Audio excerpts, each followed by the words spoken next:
you think back in your own experience when you've gone to a house where there's a dragon hiding underneath the living room rug and nobody's saying anything about it, and then you think, how long does it take to get something absolutely simple done in a house that's absolutely jammed to the rafters with unfinished business? Forever, right? Organizing people in a household like that, to even do something as simple as go out for breakfast in the morning, or even perhaps to make a meal, is virtually impossible. Why? Well, because there's something going on in the household that has been studiously ignored for a very long time and has grown so large as a consequence that it occupies the whole domain. By noon, the dragon filled the house. Its head hung out the front door, its tail hung out the back door, and there wasn't a room in the house that didn't have some part of the dragon in it.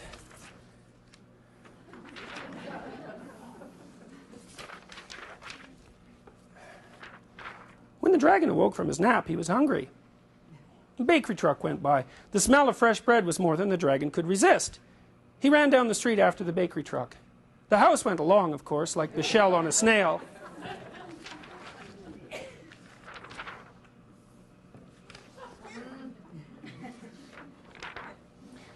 The mailman was just coming up the path with some mail for the Bixbys when their house rushed past him and headed down the street. He chased the Bixby's house for a few blocks, but he couldn't catch it. When Mr. Bixby came home for lunch, the first thing he noticed was that his house was gone. Luckily, one of the neighbors was able to tell him which way it went. You know, that sort of thing happens to people not infrequently too, right? They're not really looking around much at what's going on, and they come home from work one day and their house is gone. And what does that mean? Well, maybe their children have become completely alienated from them, or maybe their wife has decided suddenly, but of course not so suddenly, to leave. Why? Well, according to this story, it's because something ignored was growing in the house. Mr. Bixby got in his car and went looking for the house. He studied all the houses as he drove along. Finally, he saw one that looked familiar. Billy and Mrs. Bixby were waving from an upstairs window.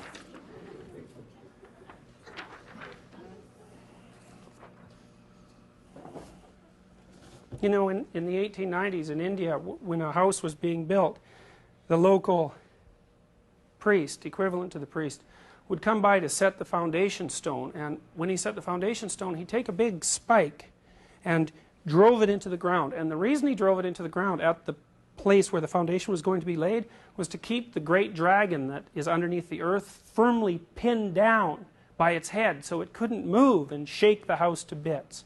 And what does that mean? Well, it means the same thing that's meant in the New Testament when you're told not to build your house on a foundation of sand, right? It doesn't matter how good the house is or how well constructed it is or how rich it is if the foundation is made out of sand or if it rests on top of a dragon. There's nothing in that household that's ever going to be accomplished that's positive. And the wealthy display that the house might consist of is nothing but a sham.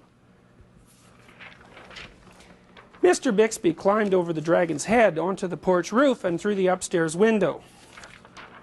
How did this happen? Mr. Bixby asked. It was the dragon, said Billy. There's no such thing, Mother started to say. There is a dragon, Billy insisted, a very big dragon. And Billy patted the dragon on the head. The dragon wagged its tail happily. Then, even faster than it had grown, the dragon started getting smaller. Soon it was kitten size again. I don't mind dragons this size, said Mother.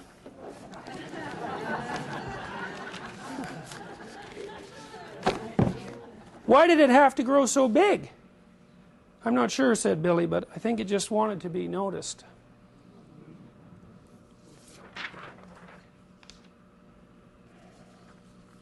So the first thing you might think about is just what happens if you don't pay a bill?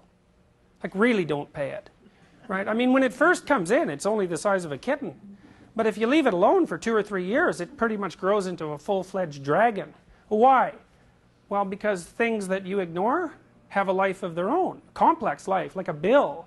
A bill is attached to a whole industrial complex, right?